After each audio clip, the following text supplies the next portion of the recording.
Oke guys, ketemu kita di pertemuan pertama mata kuliah utilitas. Jadi bagian pertama ini adalah introduction. Kita akan membahas mengenai utilitas atau mata kuliah semester 6. Di utilitas ini kita akan belajar tentang supply water, kemudian proses water, bagaimana kita memproses dari air tersebut, kemudian ada cooling system,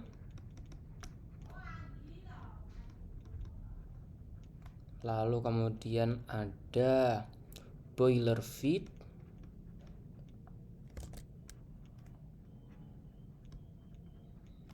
dan akhirnya nanti ada combustion. Jadi di 6 bab ini kita akan pelajari sebelum kita masuk ke ETS ya teman-teman. Kita akan belajar 5 bab mengenai supply water, bagaimana air itu disuplai, kemudian proses water, bagaimana nanti kita memproses airnya, kemudian cooling system itu cara kita mendinginkan sebuah sistem, kemudian boiler feed itu bagaimana nanti air yang masuk ke dalam boiler atau tangki boiler ya, dan tangki-tangki lain yang nanti kita akan bahas di pertemuan selanjutnya, dan kemudian nanti terakhir ada combustion. Oke. Jadi apa sebenarnya itu utilitas? Utilitas itu apa dalam sebuah pabrik? Kita harus tahu bahwa utilitas itu bukan komponen utama dalam sebuah pabrik. Biasanya utilitas itu disebut sebagai bagian pendukung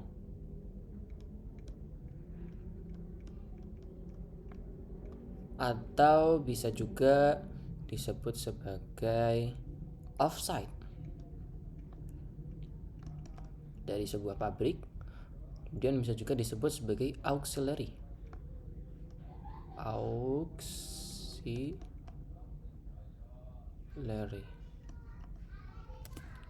Jadi komponen utilitas itu nanti dia berkaitan dengan alat-alat yang mendukung sebuah proses di mana kita memproses bahan baku menjadi sebuah produk. Ini yang akan kita bantu. Nah, di sini kita juga akan membahas mengenai konversi energi.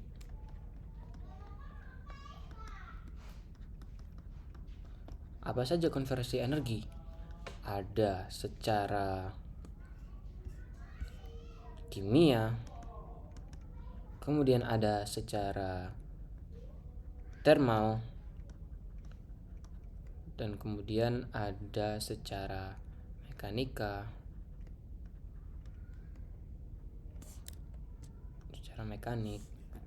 yang nanti akan kita bahas sesuai dengan alat-alat yang akan digunakan. Misalkan turbin itu kebalikan dari sebuah kompresor. Misalkan ada turbin itu dia biasanya dikaitkan dengan yang namanya itu sebuah generator. Jadi generator ini dia akan mengubah energi thermal dan juga mekanik menjadi sebuah listrik. Dan nanti banyak juga contoh-contoh konversi energi lain yang berkaitan dengan kimia, kemudian thermal dan mekanik. Kemudian nanti kita akan belajar juga mengenai utilitas adalah sebuah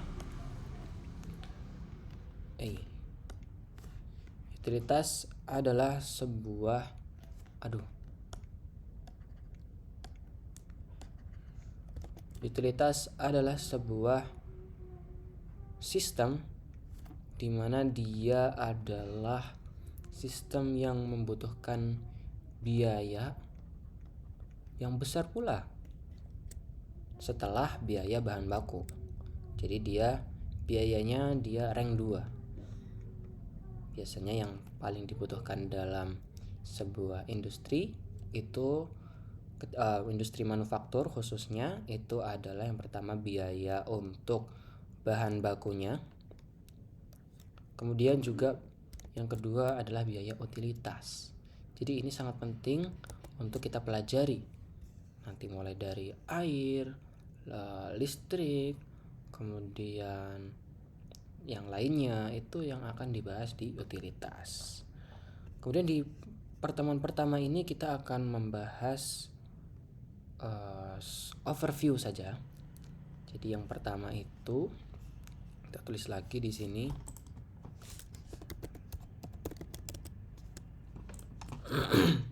Utilitas ini akan dibagi banyak hal. Yang pertama itu adalah supply and water process, dimana air itu sendiri nanti dibagi menjadi banyak jenis. Air itu sendiri dibagi menjadi banyak jenis. Contohnya apa, Kak? Yang pertama itu ada air proses.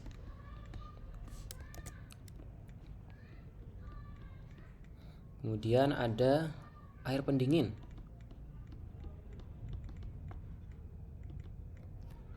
Kemudian ada air umpan boiler. Kemudian nanti kita juga bahas tentang air sanitasi, yang mana ini digunakan oleh karyawan yang sedang bekerja dalam sebuah industri sanitasi dan kebutuhan umum lah. Oke.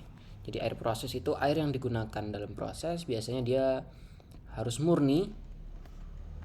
Dia syaratnya itu harus murni karena dia digunakan untuk misalkan untuk mengencerkan, misalkan untuk melarutkan sebuah larutan begitu. Jadi airnya harus murni, harus bebas dari mineral mungkin ya, atau bebas dari lumut biasanya.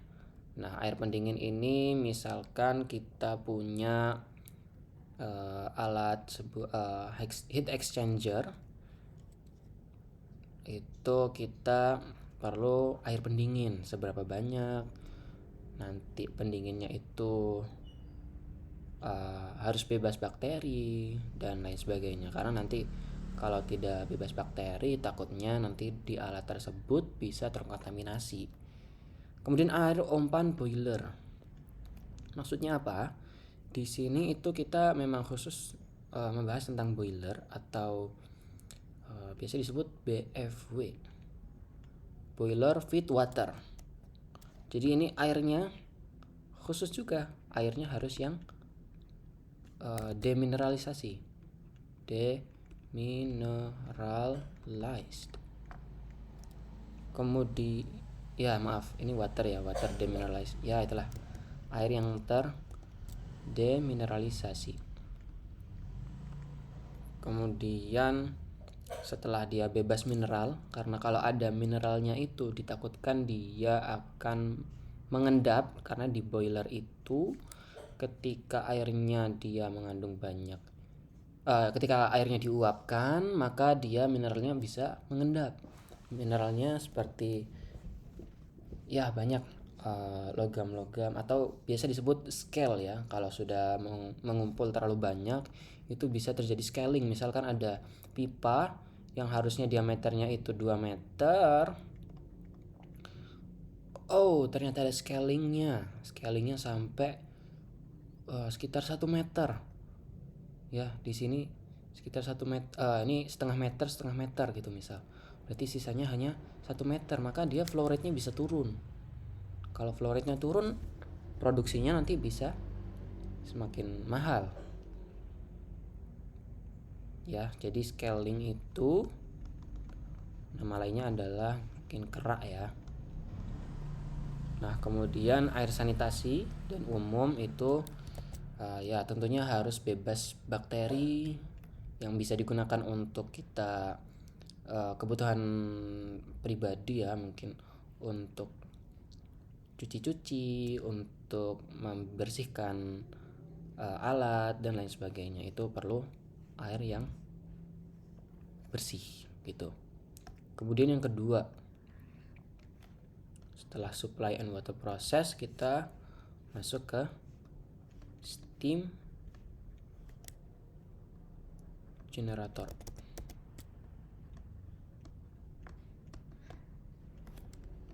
Sistem.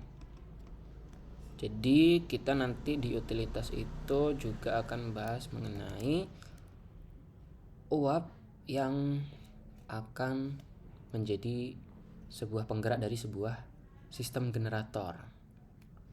Kemudian kita lanjutkan yang ketiga, itu dia ada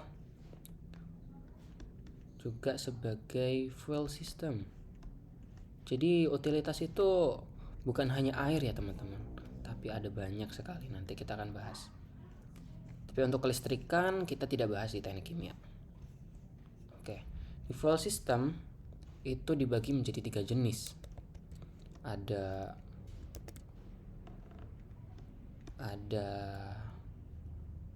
bahan bakar yang padat, ada bahan bakar yang cair, dan juga ada bahan bakar yang bentuknya gas. Padat contohnya apa? Briket. Contoh cair apa? Ya pertamax atau bensin ya, solar dan lain sebagainya. Kemudian gas itu yang mungkin bisa digunakan untuk kendaraan, mungkin ada hidrogen gitu. Kemudian kita lanjutkan lagi, yang keempat itu ada udara tekan dan gas inert. Nah, di sini itu kita bahas tentang udara instrumentasi. Dimana udara instrumentasi itu ada syaratnya juga. Syaratnya itu dia harus kering, kemudian harus bebas minyak.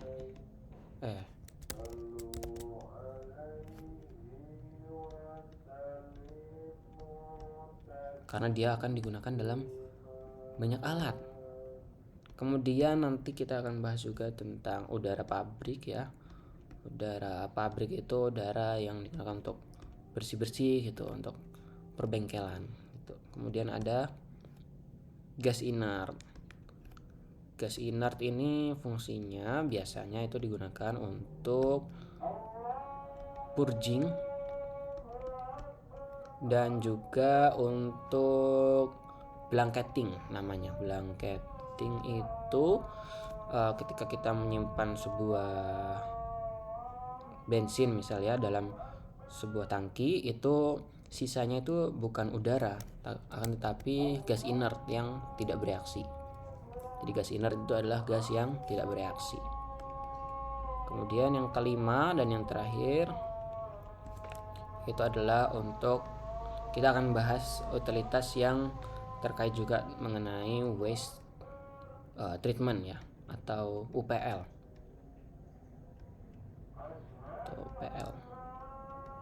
Oke, ini dia materi kita hari ini. Utilitas pertama, semoga bermanfaat.